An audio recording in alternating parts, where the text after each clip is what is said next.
Good morning. आज का topic है पूर्ण प्रतियोगिता। ये बीकॉम फर्स्ट ईयर के अंदर अति महत्वपूर्ण चैप्टर है। इस चैप्टर को याद करना है और इसके सवाल एग्जाम में आते हैं, इसलिए इसको सीरियसली लेना है और उसको पढ़ना है। अब अपन बात करेंगे पूर्ण प्रतियोगिता होती क्या है। पूर्ण और प्रतियोगिता, इसमें दो शब्द आ रहे हैं। पूर्ण का मतलब होता है परफेक्ट, प्रतियोगिता होता है मतलब कंपटीशन, परफेक्ट कंपटीशन। पूर्ण प्रतियोगिता बाजार की वह स्थिति होती है जिसमें एक वस्तु के बहुत अधिक क्रेता और विक्रेता होते हैं और वस्तु के क्रय विक्रय के लिए उसमें परस्पर इतनी अधिक प्रतिस्पर्धा होती है कि संपूर्ण बाजार में वस्तु का एक ही मूल्य प्रचलन में होता है, या मूल्य वस्तु का मूल्य एक ही होता है। श्रीमती जॉन्स रॉबिन्स कहती है कि पूर्ण प्रतियोगिता उस दशा में होती है जब प्रत्येक उत्पादन की मांग पूर्णतया लोचदार होती है। मतलब क्या मतलब होता है इसका? विक्रेताओं की संख्या अधिक होती है और जिससे किसी एक विक्रेता का उत्पादन वस्तु के कुल उत्पादन का एक बहुत बड़ा भाग होता है। ठीक है, ये कह सकते हैं कि सभी ग्राहक प्रतियोगी विक्रेताओं के बीच चुनाव करने की दृष्टि से समान होते हैं, इसमें बाजार पूर्ण हो जाता है। पूर्ण प्रतियोगिता में कोई भी क्रेता विक्रेता व्यक्तिगत रूप से बाजार के मूल्य को प्रभावित नहीं कर सकता, इसलिए संपूर्ण बाजार में एक ही मूल्य रहता है। अब इसकी खास विशेषता क्या होती है? पूर्ण प्रतियोगिता की विशेषता सबसे इंपॉर्टेंट चीज होती है, इसका एग्जाम में कई बार सवाल इसमें आता है। पहली विशेषता है वस्तु के क्रेता और विक्रेताओं की संख्या अधिक होना। बाजार में खूब सारे क्रेता होते हैं और खूब सारे विक्रेता होते हैं। ठीक है, पूर्ण प्रतियोगिता वाले बाजार में वस्तु के क्रेता और विक्रेताओं की संख्या बहुत अधिक होती है। क्रेता विक्रेताओं की संख्या इतनी अधिक होती है कि व्यक्तिगत क्रेता और विक्रेता अपनी क्रियाओं से बाजार मूल्य को प्रभावित नहीं कर सकते। समझ आया? नेक्स्ट पॉइंट, समरूप वस्तुएं। मतलब समरूप वस्तु का मतलब इसमें ये होता है होमोजीनियस प्रोडक्ट, मतलब इसके अंदर सारी वस्तु एक समान होती है। जैसे अपन को पेंसिल चाहिए तो सारी पेंसिल एक समान पेंसिल होगी, पेन चाहिए तो सारी पेंसिल पेन एक समान होगी। पूर्ण प्रतियोगिता में उद्योग में लगी सभी फर्में जो वस्तु बना रही हैं वे बिल्कुल समान या एक जैसी वस्तुएं उत्पादित करती हैं, या अपन ये कह सकते हैं वस्तु विभेद पाया नहीं जाता है। वस्तुओं में भौतिक दृष्टि से समानता भौतिक दृष्टि से समानता नहीं होती, मतलब एक बिल्कुल एक समान वस्तु पाई जाएगी, बल्कि वस्तु में व्यापारिक चिन्ह ब्रांड आदि नाम का भी अंतर नहीं होता है। इतना भी अपन ये कह सकते हैं कि क्रेताओं के मन में किसी विक्रेता वस्तु या विक्रेता वस्तु इसमें लगाव नहीं होता, मतलब सारी वस्तु एक समान। जैसे आपको टीवी चाहिए तो सारी टीवी एक समान होगी, एक ही प्रकार की क्वालिटी होगी, एक ही प्रकार से ये प्रोडक्ट होगा, किसी प्रकार का इसमें चेंज नहीं होगा। प्रचलित मूल्यों की पूर्ण जानकारी। पूर्ण प्रतियोगिता की एक ही विशेषता होती है कि क्रेता विक्रेता दोनों पक्षों को बाजार में प्रचलित मूल्यों की पूर्ण जानकारी रहती है।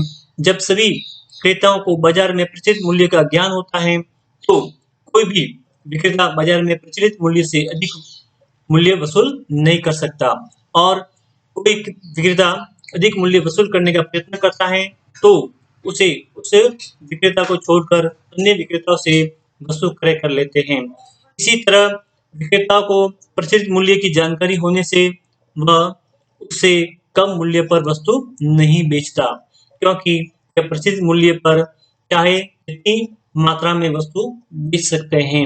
चाहे आपको एक वस्तु लेनी है या दो वस्तु लेनी है तो भी मूल्य उसका मूल्य है वही रहेगा, या आपको ज्यादा मूल्य है ज्यादा वस्तु लेनी है तो इसका मूल्य वही रहेगा। जैसे माना कि आपको पेंसिल लेनी है, एक पेंसिल लेनी है तो 10 रुपये के है, दो पेंसिल लेनी है तो भी 10 रुपये की है, और आपको 100 पेंसिल लेनी है तो भी 10 रुपये में ही आपको मिलेगी। फर्मों के स्वतंत्र प्रवेश और बहिर्गमन, ये भी सबसे इसमें इंपॉर्टेंट पॉइंट होता है। पूर्ण प्रतियोगिता में एक उद्योग में दीर्घकाल में बनी नई फर्में किसी बाधा की प्रवेश कर सकती हैं। पहले से काम करी फर्में फर्म छोड़ सकती है, मतलब उद्योग कोई भी फर्म है उद्योग में आ सकती है, उद्योग में जा सकती है, उसमें किसी प्रकार का इसमें ये बाधा नहीं होती कि आप बिल्कुल आ सकती हैं और इसमें जा सकती हैं। अल्पकाल में फर्मों के असामान्य लाभ प्राप्त होता है, तो दीर्घकाल में फर्मों में नई फर्में प्रवेश करती है तथा अल्पकाल में हानि होने पर फर्में छोड़ के चली जाती है। वस्तुएं और साधनों की पूर्ण गतिशीलता, ये भी इसके अंदर सबसे इम्पोर्टेंट पॉइंट है। मतलब आपकी वस्तुएं और जो साधन है पूर्णतया गतिशील इसमें पाए जाते हैं। पूर्ण प्रतियोगिता की स्थिति में बाजार वस्तु बाजार और साधन बाजार दोनों में पूर्ण गतिशीलता होनी चाहिए या होती है। वस्तुएं तथा साधन कम मूल्य वाले बाजारों से अधिक मूल्य वाले बाजारों या उद्योगों में जाने के लिए स्वतंत्र होते हैं और उनमें गतिशीलता बनी रहती है। कृत्रिम प्रतिबंधों का अभाव, ये भी इसके अंदर सबसे इम्पोर्टेंट पॉइंट है। पूर्ण प्रतियोगिता में वस्तुओं के क्रय विक्रय पर कोई संस्थागत प्रतिबंध नहीं होता। हाँ, मूल्य मांग व पूर्ति की स्थिति के अनुसार स्वतंत्र रूप से परिवर्तित होते रहते हैं। बाजार में वस्तु की पूर्ति या मांग को नियंत्रित करने के लिए उत्पादकों, उपभोक्ताओं या सरकार द्वारा कोई प्रयत्न नहीं किया जाता है। मतलब इसमें किसी प्रकार का कोई कृत्रिम प्रतिबंध नहीं होता है। कोई न तो सरकार करती है, न उपभोक्ता करता है, न विक्रेता करता है, किसी प्रकार कोई इसमें नहीं होता है। परिवहन साधनों का अभाव, ये भी इसके अंदर सबसे इम्पोर्टेंट पॉइंट है कि परिवहन साधन इसमें नहीं लगते हैं। एक स्थान से दूसरे स्थान पर अपन वस्तु भेजेंगे तो उसमें ये परिवर्तन लागत उसमें नहीं लगेगी। पूर्ण प्रतियोगिता की ये विशेषता होती है, सभी उत्पादक एक दूसरे से इतने पास-पास होते हैं कि वस्तु को एक एक से एक स्थान से दूसरे स्थान पर लाने ले जाने के लिए किसी प्रकार की परिवर्तन लागत नहीं लगती, ताकि बाजार में वस्तु का मूल्य एक समान बना रहे और वस्तु बाजार में उपलब्ध हो सके। इसके साथ में है नेक्स्ट पॉइंट है एक मूल्य का प्रचलन। पूर्ण प्रतियोगिता की उपरोक्त विशेषताओं के कारण संपूर्ण बाजार में एक वस्तु का एक ही मूल्य प्रचलित रहता है, जो उद्योग की कुल मांग तथा पूर्ति द्वारा निर्धारित होता है। इससे प्रचलित मूल्य पर उपभोक्ता उद्योग में लगी प्रत्येक फर्म अपना संपूर्ण उत्पादन बेच सकती है, जबकि फर्म अपना मूल्य थोड़ा बहुत ही बढ़ा दे तो समस्त ग्राहक इस फर्म को छोड़ देंगे। फर्म वस्तु की एक इकाई भी नहीं बेच सकती है। मतलब इसके अंदर अपन ये कह सकते हैं कि फर्म और उद्योग, सभी फर्में मिलकर एक उद्योग बनता है। तो इसमें जब लाभ होगा तो बहुत सारी इसमें फर्में इसके अंदर उद्योग में शामिल होगी, और जब हानि होगी तो बहुत सारी फर्में इसको छोड़ के चली जाएगी। इसी प्रकार पूर्ण प्रतियोगिता की स्थिति इसमें अपन ये कह सकते हैं, इसमें स्वतंत्र प्रवेश है, स्वतंत्र ठीक है बहिर्गमन है, इसमें क्रेता विक्रेताओं की अधिक संख्या होती है, वस्तुएं समरूप पाई जाती है। मतलब किसी प्रकार की वस्तुओं को अपन ये नहीं कह सकते, जैसे आपको टीवी लेनी है तो सारी टीवी एक समान टीवी इसमें आएगी। इसमें ये नहीं है कि छोटी है या बड़ी है या इसका मूल्य ये है, इसमें इसमें सारी वस्तुओं की क्वालिटी है एक समान इसमें पाई जाएगी।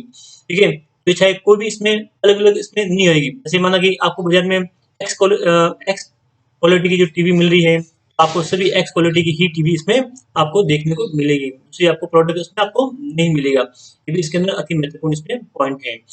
तो ये प्रचलित मूल्य, सभी को मूल्यों की जानकारी होती है कि कौन सी वस्तु बाजार में कहाँ मिल रही है और उसकी रेट क्या चल रही है, सभी इसके अंदर।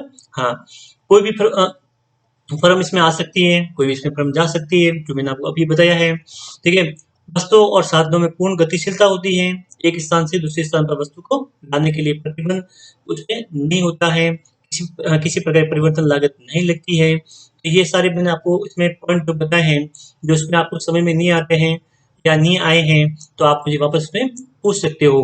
ये बीकॉम फर्स्ट ईयर के लिए अति महत्वपूर्ण चैप्टर है। इसके अंदर अपन नेक्स्ट जो मैं आपको लेसन दूंगा, उसमें आपको पूर्ण प्रतियोगिता की स्थिति क्या होती है, जो मैं उसके अंदर आपको बताऊंगा। और इसमें आपको ये ध्यान रखना है कि इसका सवाल एग्जाम में बड़ा सवाल आता है और साथ में डायग्राम भी आते हैं कि पूर्ण प्रतियोगिता क्या है और पूर्ण प्रतियोगिता की विशेषता क्या होती है और इसमें अल्पकाल में और दीर्घकाल में इसका साम्य क्या होता है। ये एग्जाम में कई बार इसका सवाल बनता है। तो मैं आपसे बार बार ये कह रहा हूँ कि इसका सवाल आपको एग्जाम में 100% आने की संभावना रहती है, चाहे 7 नंबर का हो या 15 नंबर का हो। आपको इसको याद करना है और बढ़िया तरीके से याद करना है, जिससे आपके अच्छे नंबर आ सके। और कुछ समस्या हो तो आप मुझे कमेंट करना, शेयर करना, ठीक है।